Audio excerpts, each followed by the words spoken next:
हाँ, कोई प्रॉब्लम हो जाने की वजह से आपको पूरा वीडियो नहीं मिल पाया। फिर से कक्षा 8 के लिए देखते हैं। तो मैं आपको बता रहा था व्याकरण के विभाग।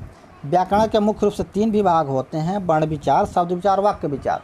वर्ण विचार में इसमें वर्णों, उनके उच्चारण के प्रकार आदि पर विचार किया जाता है। शब्द विचार के अंतर्गत इसमें शब्दों के प्रकार, उत्पत्ति, रचना आदि पर विचार किया जाता है। वाक्य विचार में वाक्य के भेद, उसके रचना चिन्ह, विराम चिन्ह आदि पर विचार किया जाता है।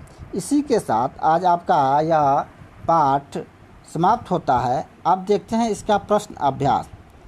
ठीक है, देखिए, कह रहा है कि सही कथन के सामने सही तथा गलत के सामने गलत का चिन्ह लगाइए। तो देखेंगे कि भाषा का प्रश्न नंबर क है, भाषा मौखिक रूप से अस्थाई होता है। गलत है। लिखित रूप से भाषा अस्थाई, क्योंकि हम जो चीज़ें लिख देते हैं वो अस्थाई हो जाती हैं। मौखिक भाषा अस्थाई नहीं होता है। भाषा के द्वारा वस्तुओं का आदान प्रदान होता है। गलत है। भाषा के द्वारा वस्तुओं का आदान प्रदान नहीं होता है, विचारों का आदान प्रदान होता है। भाषा का शुद्ध रूप व्याकरण द्वारा सीखा जाता है। बिल्कुल सही है। दो मित्रों के बीच पत्र व्यवहार सांकेतिक भाषा का रूप है। नहीं, दो मित्रों के बीच पत्र व्यवहार जो है वो लिखित भाषा का रूप है।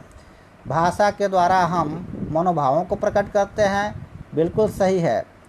रेखा खींचकर सही मिलान करना है। पश्चिमी हिंदी में क्या होता है बताना है आपको। ठीक है, पश्चिमी हिंदी में कौन सा आता है? अभी मैंने आपको एक सूत्र बताया था, ब्रज बुक लेने हरियाणा के कौरव दक्षिण गए। पश्चिमी हिंदी में आएगा ब्रजभाषा। राष्ट्रभाषा में कौन सा होगा? राष्ट्रभाषा में क्या होगा? हिंदी। आपको पता है। वार्तालाप क्या है? ये मौखिक भाषा है। हिंदी की बोलियां, हिंदी की कुल कितनी बोलियां हैं? 19। अखबार क्या है? अखबार क्या है? लिखित भाषा है। भोजपुरी क्या है? ये बिहारी हिंदी के अंतर्गत आता है। अभी मैंने आपको बताया था MMB। ठीक है, मैथिली, मगही और बिहारी। अब नीचे देखिए, नीचे दिए गए कथनों के आधार पर भाव का रूप लिखिए। बालक अपना गृह कार्य कर रहा है। नीचे दिए गए कथनों के आधार पर भाषा का रूप लिखिए। बालक अपना गृह कार्य कर रहा है, तो क्या कर रहा है? वो लिख रहा है ना, तो लिखित भाषा का रूप हो गया। साधु महाराज प्रवचन दे रहे हैं, तो प्रवचन यानी कि भाषण देना, तो प्रवचन जो दे रहे हैं वो क्या हो गया? मौखिक भाषा हो गया। नेताजी भाषण दे रहे हैं, ये भी मौखिक भाषा हो गया। नानाजी महाभारत का 3रा अध्याय पढ़ रहे हैं, ये क्या हो गया? लिखित भाषा हो गया। ट्रैफिक पुलिस चौराहे पर वाहनों को इशारा करने से रुकने के लिए कह रहा है, तो क्या हो गया? ये सांकेतिक हो गया। अब भारतीय संविधान द्वारा स्वीकृत भाषाओं के नाम छाट कर नीचे लिखिए। ठीक है, आपको इसके नीचे लिख देना है। ठीक है, उसके बाद आइए सीधे चलते हैं क्वेश्चन नंबर 5 पे। नीचे दी गई भाषाओं की लिपियों के नाम लिखते हैं। तो हिंदी की लिपि क्या होगी? हिंदी की लिपि देवनागरी, पंजाबी की गुरमुखी और अंग्रेजी की रोमन, मराठी की देवनागरी, संस्कृत की देवनागरी,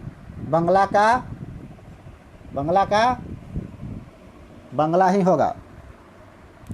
अब निम्नलिखित उपभाषाओं के अंतर्गत आने वाली बोलियों के नाम लिखना है। ठीक है,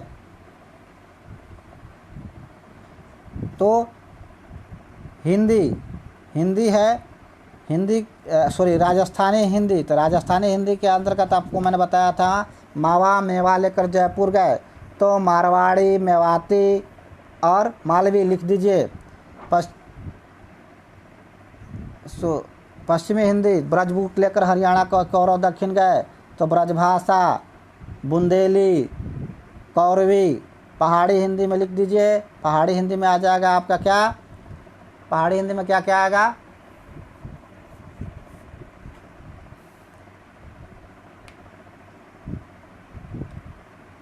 गढ़वाली, कुमायूनी और कुल्लवी। अगला पूर्वी हिंदी, पूर्वी हिंदी में क्या क्या आ जाएगा?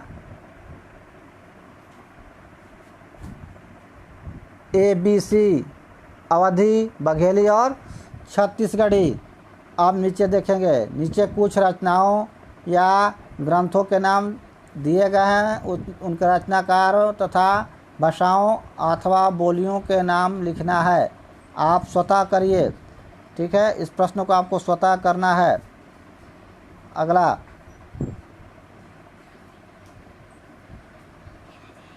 एक शब्द में उत्तर देना है। भाव अथवा विचारों का आदान प्रदान करने किसके द्वारा होता है? तो भाषा के द्वारा। हिंदी की कितनी उपभाषाएं हैं? 19 हैं, सॉरी 5 हैं। हिंदी की उपभाषाएं 5 है, मैंने आपको बताया है ऊपर। संस्कृत किस लिपि में लिखी जाती है? तो देवनागरी में लिखी जाती है। ज्ञान राशि का संचित कोश कहा जाता है। ज्ञान राशि के संचित कोश को कहा जाता है क्या? साहित्य अक्षरों या वर्णों को लिखित रूप में किसके द्वारा व्यक्त किया जाता है? तो लिखित भाषा के रूप में। मौखिक भाषा अन्य किस भाषा के नाम से जानी जाती है? मौखिक भाषा अन्य किस भाषा के नाम से जानी जाती है? बोली के रूप में भी जानी जाती है। लिखित भाषा का रूप कैसा होता है? अस्थाई होता है। वर्णों के संयोग से बना सार्थक ध्वनि समूह क्या कहलाता है? तो भाषा कहलाता है। व्याकरण भाषा को कैसे रूप देता है? सार्थक रूप देता है, शुद्ध रूप देता है। भारत की राजभाषा क्या है? भारत की राजभाषा हिंदी और अंग्रेजी है। निम्नलिखित प्रश्नों के उत्तर लिखिए। भाषा के कौन कौन से रूप होते हैं? उदाहरण सहित समझाइए। भाषा के कौन कौन से रूप होते हैं, उदाहरण सहित समझाना है, ठीक है। व्याकरण किसे कहते हैं? इसके विभागों के नाम लिखिए। भाषा और बोली में क्या अंतर है? पूर्वी हिंदी की बोलियां और उनके क्षेत्र का नाम लिखिए। क्वेश्चन नंबर 9 आपको स्वतः करना है, मैंने आपको पढ़ा दिया है। इसी के साथ यह वीडियो समाप्त होता है। मिलते हैं नेक्स्ट वीडियो में। नमस्कार। वीडियो बना है।